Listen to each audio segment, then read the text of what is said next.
አይን ካላየ ግንባር ነው የሚባል ሀገርኛ ብሂል አለ። አይንን ገልጦ ማየት ካልተቻለ ልክ እንደ ግንባር ተልእኮውን ዋነኛ ስራውን ያጣዋል። እኛ በበቂ ማየት ባለመቻላችን ለዘመናት በከተማችን ልናይ የሚገባንን ውበት ልናይ የሚገባንን ሳቢ ቦታ ማየት ሳንችል ኖረናል። እንግዲህ እንደምታውቁት ኮከብ አጽብሃ የሚባለው በጣም እድሜ ጠገብ ሃይ ስኩል እዚህ ጋር ይገኛል። እዚህ የተማሩ በጣም ብዙ ሰዎች አሉ። ቀበና ስመጥር ወንዝ ነው። ድልድዩ በጣም ይታወቃል። በዚህ አካባቢ ብቸኛው ድልድይ ስለነበረ በዚህ ድልድይ ያልተሻገረ ይሄን አካባቢ የማያውቅ ብዙ ሰው የለም። አዲስ አበባ ቀበና አሁን ያለውን ቅርጽ፣ አሁን ያለውን መልክ፣ አሁን ያለውን ውበት ሊይዝ ይችላል ብሎ ማየት ያስፈልጋል። አስቀድሞ ማየት ሲቻል ስራ ይከተላል። ያው እንደምታስታውሱት ኮሪደር ስንጀምር ዋነኛ ስራችን የነበረው እንደ መሪ የወሰድነው 3P ነው። የመጀመሪያው ፒ ፕሌስ ነው፣ ቦታ። ቦታን ለይቶ አንጥሮ ማየት መቻል፣ ቦታን በበቂ መለየት መቻል።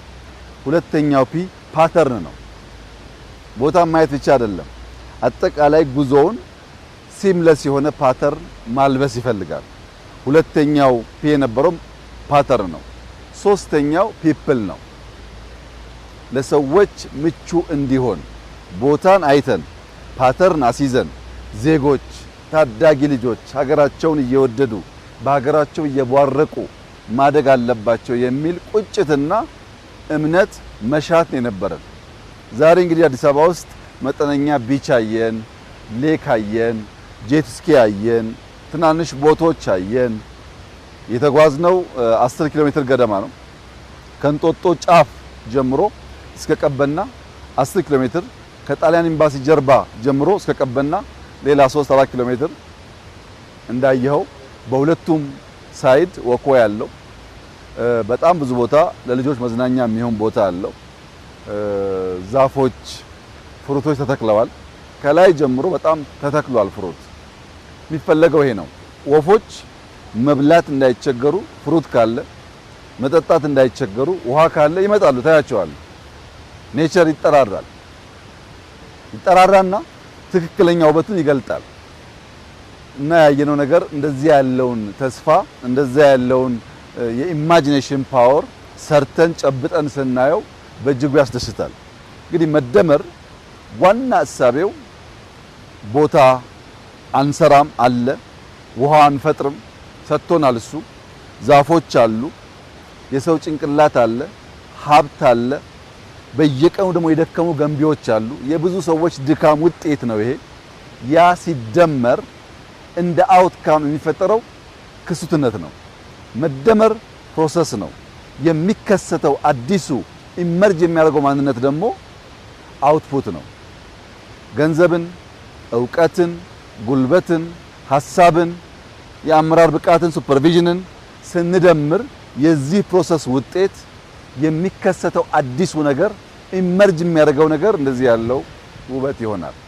አሁንም ስንደመር፣ አሁንም ስንሰናሰል፣ አሁንም ስንደጋገፍ ከዚህ የላቀውን ነገር ማድረግ እንችላለን። በብዙ ደስ ያለኝ ቢሆንም አዲስ አበባ ከዚህ በላይ ፖቴንሻል አላት። አሁንም አላየንም፣ አሁንም አልሰራንም። እውነት ለመናገር አሁንም አላየንም። ብዙ መታየት የሚገባቸው፣ ብዙ መስራት የሚገባቸው፣ መጨከን የሚገባን ጉዳዮች አሉ። የዚህ ከባቢ ሰዎች በደንብ ያቁኛል። እኔ በሳምንት 1 ቀን 2 ቀን መጣለሁ። ጭቃው እንዴት እንደምናጠፋው፣ ቆሻሻው እንዴት እንደምናነሳው ስመላለስ ያቁኛል። የነሱን ህይወት እንዴት አስተካክለን ቤት ኖሯቸው ከባቢ ይቀየራል የሚለው ጉዳይ በረጅም ጊዜ ሂሳብ የመጣ ነው። የሚገርመው የዚህም ቦታ የቀድሞ ሁኔታ እኔ እንደ ዛሬ አየዋለሁ። የሚያውቁት ያውቁታል። እናንተም ፎቶ እዩ። በጣም አሳዛኝ ቦታ ነበረ። ዛሬ መጠነኛ ለውጥ አይቼበታለሁ። በእርግጠኝነት ልጆቻችን ይሄን እያዩ አድገው በብዙ አስበልጠው አልቀው እንደሚሰሩ ጥርጥር የለኝም።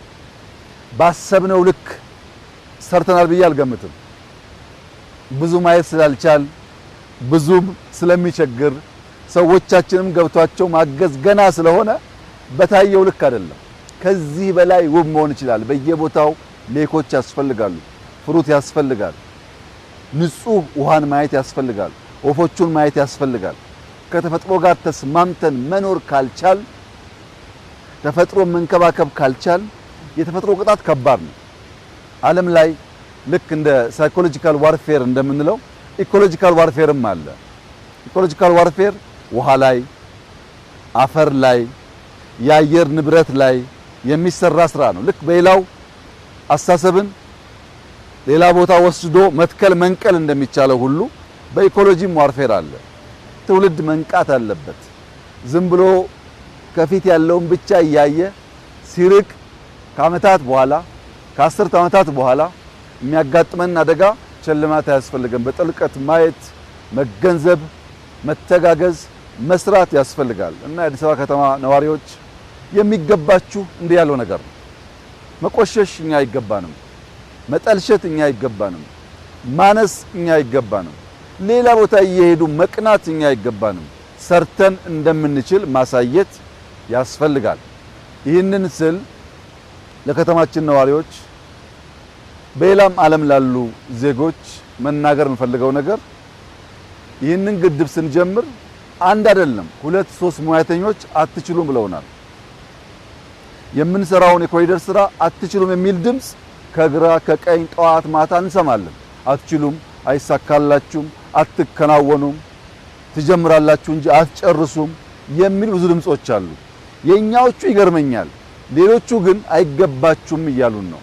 የለም ይገባናል፣ የለም እንችላለን፣ ጥንታውያን ነበርን፣ በመሃል ጠፍተን ሊሆን ይችላል፣ ብንሰናሰል፣ ብንደመር፣ ብንተጋገዝ ውብ አገር አለን፣ ከማናችሁም የማያንስ ኢኮሎጂ እኛም ተሰጥቶናል ብለን መናገር ብቻ አይደለም ሰርተን ማሳየት አለብን። የሚደንቀው ነገር ይህ ስራ ሲጀመር እዚህ አካባቢ ያስቸገሩን ኃይሎች ነበሩ።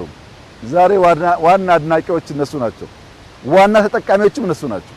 እና ዜጎች ማየት እንድንችል፣ መንቃት እንድንችል፣ መሰናሰል እንድንችል፣ መስራት እንድንችል፣ ልጆቻችን እኛ ባለፍንበት መከራና ችግር እንዳያልፉ በተገለጠ ማንነት አብረን መቆም እንድንችል አደራ ማለት እፈልጋለሁ። አይናችን ግንባር እንዳይሆን አይናችን አይን እንዲሆን አገራችንን ማየት አብልጦ መስራት የሚቻል ነገር እንደሆነ አንዱ ማሳያ ቀበና ነው እና በጣም ደስ ይላል። ኑ እዩ፣ ተዝናኑበት። ያላየነውን እዩ፣ ያልሰራነውን ስሩ፣ አልቆ አሳምሩና ለልጆቻችን በረከትና ሀብት አድርጉላቸው ማለት እፈልጋለሁ። እጅግ አድርጌ አመሰግናለሁ።